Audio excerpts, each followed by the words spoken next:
وَسَخَّرَ لَكُمُ الشَّمْسَ وَالْقَمَرَ، اور اسی نے مسخر کر دیا ہے سورج کو بھی اور چاند کو بھی.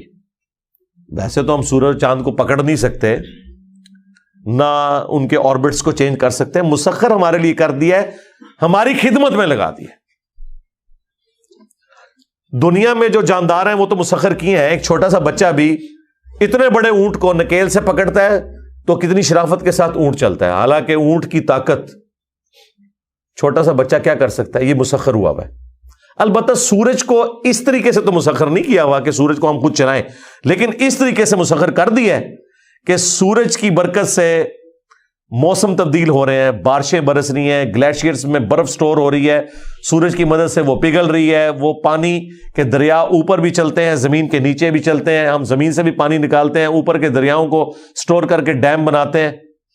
تو سورج مسخر ہوا ہے. اور اب تو سرکار پاکستان میں لوڈ شیڈنگ کے بعد تو آپ کو پتہ چل گیا ہوگا کہ سورج کیسا مسخر ہوا ہے. ہاں، سولر سیل کے ذریعے بجلی بنائی جا رہی ہے، اور دن بدن یہ اتنا سستا ہوتا جا رہا ہے کہ ایک وقت آئے گا کہ بجلی کوئی مسئلہ نہیں رہے گی. ہم غریب ملکوں کا، امیر ملکوں کا تو ابھی بھی کوئی مسئلہ نہیں ہے، کیونکہ وہاں قیامت کی نشانیاں ذرا دیر سے پوری ہوں گی. یہاں پہلے قیامت کی نشانیاں آ گئی ہوئی ہیں، سو کارڈ جو ہم نے بنائی ہوئی ہیں. تو یہ مسئلہ اللہ تعالیٰ نے حل کر دیا. انسانیت سوچ رہی تھی کہ تیل 2050 تک ختم ہو جانا ہے زمین سے، تو گاڑیاں کیسے چلیں گی، ہوائی جہاز کیسے اڑیں گے. انرجی کی ایک آلٹرنیٹو چیزیں موجود تھی، ونڈ انرجی بھی، سولر انرجی بھی. مسئلہ آ رہا تھا اسے سٹور کیسے کریں. اب دیکھیں وہ لیتھیم کی جو بیٹریز ہیں، ابھی تو نیکسٹ ٹیکنالوجی کوئی اس سے اوپر بھی آئے گی اور آہستہ آہستہ یہ معاملات سیٹل ہو جائیں گے. اللہ تعالیٰ نے یعنی جو قرآن میں فرمایا نا کہ ہم نے زمین کے اندر سارے اسباب رکھ دیے مخلوقات کے لیے. ہمارے آباء و اجداد نے تو سوچا ہی نہیں تھا کہ اتنا کچھ زمین میں رکھا ہوا ہے اللہ تعالیٰ نے جو ایکسپلور ہوگا. وہ وقت کے ساتھ ہوتا جا رہا ہے. تو سورج مسخر ہوا ہے. ورنہ اگر سورج اپنی مرضی کرنا شروع کر دے کہ ایک دن آپ سولر پلیٹ بنائیں، اگلے دن وہ کہ میں اس مٹیریل سے تو فوٹونز کو ٹریول ہی نہیں کرواؤں گا، کوئی نئی پلیٹ بناؤ، تو دنیا کی کوئی ٹیکنالوجی کامیاب ہو ہی نہیں سکتی. اگر پیٹرول انجن بنایا ہے انسان نے تو پیٹرول کی پرفارمنس کے اوپر بنایا ہے. اگر پیٹرول کہ نہیں جی آج تو میں اتنی ہیٹ کے اوپر آن ہو رہا ہوں، اگلی دفعہ آپ نے بڑا پلگ لگانا ہے، تو آپ روزانہ پلگ ہی چینج کرتے رہیں. تو یہ جتنے فزیکل فینومینا آف نیچر ہیں یہ اللہ تعالیٰ نے انسان کے لیے مسخر کیے ہیں. خواہ انسان ڈائریکٹ انہیں کنٹرول کرے یا ان کے ذریعے نفع اٹھائے، بہرحال یہ اللہ تعالیٰ نے سب کچھ مسخر کر دیا ہے. وَسَخَّرَ لَكُمُ الشَّمْسَ وَالْقَمَرَ دَائِبَيْنِ، اور سورج کو اور چاند کو مسخر کر دیا ہے جو برابر چل رہے ہیں.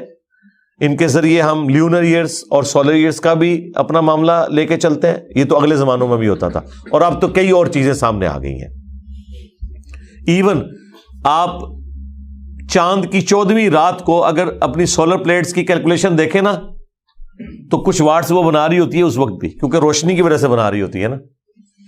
چاندنی راتوں میں بڑے تھوڑے سے، میرے پاس جو 7-8 kVA کا سسٹم لگا ہوا ہے، تقریباً 15 سے 20 واٹ وہ چاند کی رات میں بھی بناتا ہے.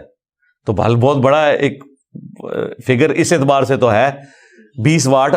اگر بہت بڑے لیول کے اوپر آپ دیکھ رہے ہیں کہ جس طرح چائنا کے اندر پہاڑوں کے اوپر انہوں نے جس طرح جنگلات اگے ہوتے ہیں اس طرح پلیٹیں لگائی ہوئی ہیں، تو جہاں پہ گیگا واٹس کے اندر یہ سسٹم لگے ہوئے ہیں وہاں تو ہزاروں واٹ تو پروڈیوس ہو ہی جائیں گے نا چاند کی روشنی میں بھی. تو یہ سب کچھ وہ حصہ مسخر ہوا ہے جو آج سائنس کی برکت سے ہمیں پتہ چل رہا ہے. اگلے زمانوں کے لوگ تو بس یہ کہتے تھے اچھا چاند گول ہو گیا، 14ویں تاریخ آ گئی، اب یہ ہاف ہو گیا، یہ 21ویں آ گئی، اور یہ کم ہوتے ہوتے یہ، اور پھر 7 تاریخ آئے گی تو یہ سیمی سرکل ہوگا، سرکل میں 14 ہو جائے گی، اور یوں ایک آسمانی کیلنڈر کے طور پہ اسے دیکھتے تھے. سورج کو بھی آسمانی کیلنڈر کے طور پہ لوگ دیکھتے تھے کہ سورج ادھر آیا، زور کا وقت ہو گیا ہے، اب یہ غروب آفتاب ہو گیا ہے، بس یہ تھا ٹوٹل. یا گوشت کو آپ سکھا لیتے تھے سٹور کرنے کے لیے، کیونکہ برف والی ٹیکنالوجی تو نہیں تھی، تو گوشت کو خشک کیا جاتا تھا، اس کی باریک سی وہ لیئرز کاٹ کے. آج بھی جو غریب لوگ ہیں اسی طریقے سے ان کے پاس فریج نہیں ہے، اور وہ ایسا سٹور ہوتا ہے آپ بے شک 6 مہینے بعد استعمال کریں بالکل تازہ ہو جاتا ہے. وہ اسے وہ سورج کی روشنی میں سکھاتے ہیں. تو یہ چیزیں تھیں جو انسان کر رہا تھا. کپڑے خشک کر لیے دھوپ میں ڈال کے, وٹامن ڈی لے لیا صحت کے لیے, یہ ساری چیزیں ہوا کرتی تھی. لیکن اب جو کچھ آپ کو پتا چل رہا ہے, ابھی پتہ نہیں اور کتنا کچھ سائنس کی برکت سے پتہ چلے گا. وَسَخَّرَ لَكُمُ اللَّيْلَ وَالنَّهَارَ, اور اس نے تمہارے لیے مسخر کر دیا ہے رات کو بھی اور دن کو بھی. اب یہ ہمارے کنٹرول میں نہیں, یعنی ہماری خدمت میں لگا دی ہیں رات دن رات دن.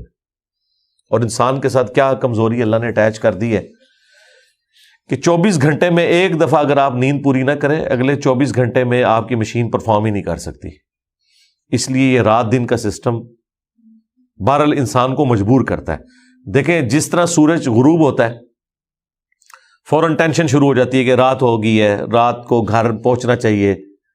اب مجھے بتائیں اگر سورج ایک دن تو 5 بجے غروب ہو رہا ہے, اگلے دن رات کو 10 بجے ہو, تو ہمارا سارا ٹائم ٹیبل ہی ڈسٹرب ہو جائے گا. اگلے دن صبح جلدی نکل آئے, پھر کیا کریں گے؟ یہ سب کچھ جو روٹین کے مطابق چل رہا ہے, اس کی وجہ سے ہی ہم نے اپنے سارے معاملات کو سیدھا رکھا ہوا ہے. ادروائز تو ہم اپنے معاملات کو لے کے نہیں چل سکتے, نہ معاش کا سلسلہ نہ آرام کا سلسلہ. تو اللہ تعالیٰ فرما رہا ہے یہ ساری چیزیں ہم نے تمہارے لیے مسخر کی ہیں.